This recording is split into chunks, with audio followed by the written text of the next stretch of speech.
After breakfast, Amara returned to her room, her eyes fixed on the laptop as she waited impatiently for the university's email. Time seemed to crawl by. To distract herself, she decided to search for her stepbrother's sister on social media. She figured that perhaps she could send a direct message, introduce herself, and encourage the woman to at least call her little brother, who clearly missed her deeply. She browsed through the girl's social media pages. Oddly, none of the posts showed her face. They were all photos of various travel destinations around the world, mountains, oceans, cityscapes, but never any pictures of her. Amara found it strange that someone could post so many travel updates, yet remain completely faceless online. Still, she sent a message, politely introducing herself and gently suggesting that her little brother would love to hear from her. Just as she sent the message, a notification popped up. It was from the university. Her heart immediately began to race. Her hands trembled slightly as she stared at the notification, afraid to open it. She had worked so hard on the application, rehearsed endlessly for the interview, and had placed so much hope into this opportunity. It would be heartbreaking if it had all gone to waste. Closing her eyes briefly, she inhaled deeply to calm herself. Then, with a trembling hand, she opened the email and slowly turned her eyes to the screen, her breath catching as she began to read. At that moment, Amara's heart dropped. A wave of disappointment spread across her face as she stared at the screen in disbelief. She had failed the interview.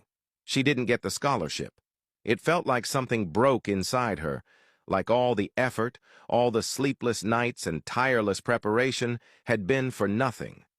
Her chest ached as she sat frozen, trying to make sense of what had gone wrong. Her thoughts immediately drifted to the man across the window, the so-called devil guy, who now had a name and a title, Liwei, the university director. She couldn't shake the feeling that he had something to do with this. Maybe it was the questions she asked during the interview, the way she had confronted him. Or maybe it was simply personal. She knew he didn't like her. He had made that clear from the moment their paths crossed. The idea that he had sabotaged her on purpose settled like poison in her chest. Anger surged through her. She jumped to her feet and stormed toward her window. With trembling hands, she threw open the curtains. She didn't care anymore. Let him watch her. Let him get mad. He had already crossed the line by destroying the one opportunity needed. She stood there defiantly, glaring out, hoping he would appear on his balcony like he usually did, so she could give him the middle finger without hesitation. But the balcony was empty. He didn't show up. Then she remembered. He only came out at night. Determined, she grabbed a piece of paper and scribbled a large message on it. It read, "Why did you make me fail the interview?" She taped it to the window, right where she knew he would see it if he came out. It was childish, maybe, but she needed answers. She needed him to know that she wasn't going to stay quiet. That evening, after dinner, Amara rushed upstairs, her heart beating with anticipation. She hurried into her room and checked the window, but still, there was no sign of liwei. Her note remained untouched, unanswered. She stood there, frustrated and helpless, staring out into the empty darkness.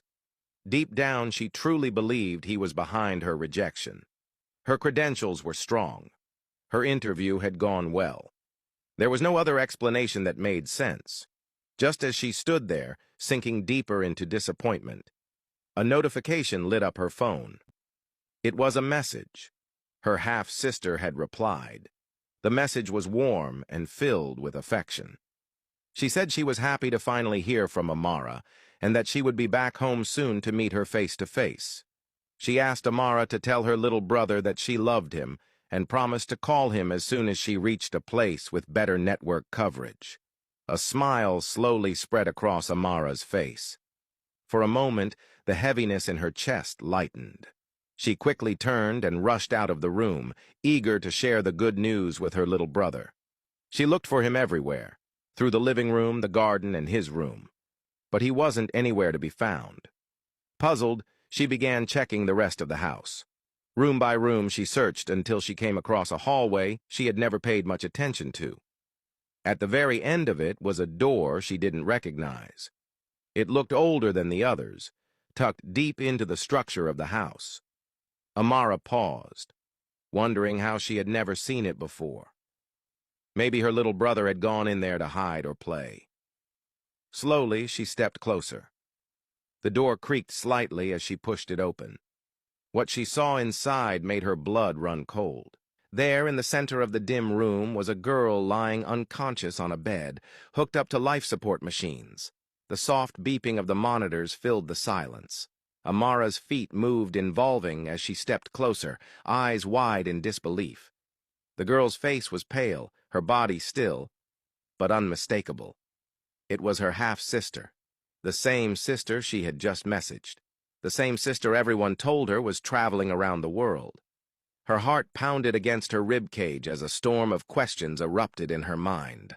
Why was she here? Why had they lied? What had happened to her, and why were they keeping her hidden? Overwhelmed with panic, Amara turned around, intending to leave and gather her thoughts. But she froze in place. Standing right behind her was May. Her expression was no longer the soft, kind one Amara had come to know. It was cold, unreadable. Something about her felt entirely different now, like a mask had fallen off, revealing someone else entirely. Amara's breath caught in her throat. She knew in that instant that she had seen something she was never meant to find. With a cold, firm voice, May asked Amara what she was doing in that room. Amara stood frozen, struggling to find the right words. Trembling, she stammered that she was looking for her little brother. May, still holding a cold and unrecognizable expression, told her she wasn't supposed to be in that part of the house, that she should know her place and stay out of rooms that weren't meant for her. Still shaking, Amara quickly apologized, assuring her it would never happen again. She repeated her excuse about searching for her brother and rushed out, her heart pounding with panic over what she had just witnessed. Once in her room, she slammed the door shut behind her and stood breathing heavily, trying to piece everything together. Her eyes darted to the bottle of water on her dresser, and she grabbed it, gulping it down in one go. Thoughts flooded her mind. Why would they lie about her half-sister not being home? The girl she saw looked unconscious, connected to machines, possibly in a coma. Her condition didn't reflect the story she'd been told, that she was traveling the world.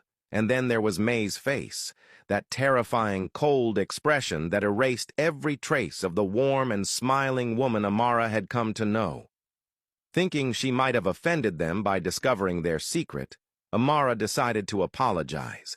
She figured maybe they were just embarrassed by her sister's condition and had tried to keep it hidden. Hoping to make peace, she headed toward May's room. As she approached, she noticed the door was slightly ajar. Just as she raised her hand to knock, she heard her father James inside. They were in the middle of a heated argument. Amara instinctively froze and leaned closer to listen. Inside, James was furious. He asked May how they could have been so careless, how they allowed Amara to wander into the room and see their daughter. May, equally angry, blamed James for being too lenient. She reminded him that they had failed to enforce strict rules when Amara arrived, and now their plan was on the brink of collapse. James moved closer to May and insisted they still had time, that it wasn't over. But May, frustrated, snapped that Amara wasn't stupid. She had already seen their daughter and would start asking questions. If she kept digging, uncover the truth, the real reason they brought her to China in the first place. Looking directly at James, May said what she feared most. They had no choice but to proceed with the plan. They couldn't delay any longer. James hesitated, conflicted, telling her they couldn't just act recklessly. But May was desperate. She shouted that if they waited any longer, their daughter might die. There was no time left. She insisted they had to do the heart transplant now, and that they had to secure Amara before she did something to ruin everything. Amara stood by the door, hand over her mouth, tears brimming in her eyes. Every word cut deeper than the last. She finally understood it all. James had never brought her to China to reconnect or make up for lost time. From the very beginning, it had all been a setup. He didn't care about her. He only cared about saving his other daughter. He had brought her there to harvest her heart. Inside, May continued to plead. She reminded James that they had searched for a donor for so long and never found a match, until now. Amara was the perfect match, and they couldn't afford to let this opportunity slip away. She grabbed James's hands, her eyes wet with desperation, telling him they couldn't lose their daughter, not when a solution was finally within reach. James, after a moment of silence, finally nodded. He agreed. They would act today. They would save their daughter no matter what it took. Amara's heart shattered. Her knees almost gave out. Her hands trembled violently. And then, her phone slipped from her hand and hit the floor with a loud thud. Inside the room, both May and James turned sharply. May asked who was there. Realizing she had been caught, Amara snatched up her phone and ran. May yelled after her, ordering her to stop, and immediately called security to capture her. Panic surged through Amara. She stormed out of the house, heart racing, mind spinning. She knew that if she stayed, she would die. As she reached the gate, a guard grabbed her arm and jabbed her with a needle. A drug began to course through her, but adrenaline pushed her forward. She hit the gate's control button and ran into the night. Rain poured as she bolted down the street, her lungs burning. There was no turning back. The people she trusted had betrayed her. Behind her, the guards pursued her. The drug began to take effect. Her body weakened. Her legs felt heavy. Her head spun. She looked back. She had put distance between them, but she wasn't sure how long she could hold on. On the road ahead, a car passed her. Inside was Liwei. He glanced out the window and immediately recognized her. Something was off. She was staggering in the rain, soaked and struggling to stay upright. He slowed, watching her through the rearview mirror. For a moment, he considered stopping. But then he shook his head. It wasn't his business. He drove off. Back home, liwei poured himself a glass of whiskey and stepped onto the balcony. He looked across at Amara's window. Her curtains were open. A note had been taped to the glass. He squinted, reading the message, and let out a dry chuckle. "Stupid girl," he muttered. He sipped his drink, amused by her defiance. But just as he turned to go back inside, he saw May enter the room. She looked furious, searching the space frantically, checking under the bed, inside closets, every corner. Something wasn't right. Liwei's thoughts drifted to what he saw earlier. Amara, running in the rain, clearly in distress. He couldn't shake the feeling that something serious had happened. But again, he turned away, reminding himself he had his own problems. Meanwhile, Amara had found a small, dark corner to hide in. Her body was shutting down. The drug was overpowering her. Her limbs felt numb, her eyelids heavy. She knew the guards were close. She could hear their footsteps approaching. Her strength was gone. Tears mixed with the rain on her cheeks as she looked up at the dark sky. Was this how her life would end? She smiled weakly, whispering a goodbye to her mother. At least she would be with her again. Her eyes began to close, her vision blurred. She saw a shadow approaching, then arms grabbed her, and finally, everything went black. Amara slowly opened her eyes, her body aching and her head heavy. She looked around the unfamiliar room, realizing instantly that it wasn't hers. Panic surged through her chest as the memory of fleeing for her life returned in fragments. Her heart pounded violently against her ribs, and dread flooded her as she feared the worst. Perhaps they had caught her. Maybe she hadn't escaped far enough. Without hesitation, she leapt to her feet, her legs shaky beneath her. The room was unfamiliar, sterile, yet strangely quiet. Screamed at her to get out. She rushed to the door, stepped into the hallway, and froze. Something about the space felt vaguely familiar. Blinking rapidly to clear her vision, She turned and caught sight of a large window directly across from her. Her heart stopped. It was the same window she had seen from her own bedroom. That realization hit her like a wave. She was in Liwei's house. Confusion and disbelief flooded her. How had she ended up there? The last thing she remembered was running, desperate and afraid, before everything went black. She wondered if he had anything to do with the plot, if perhaps he was one of them, if this was all part of the plan. As she turned to run, she nearly collided with him.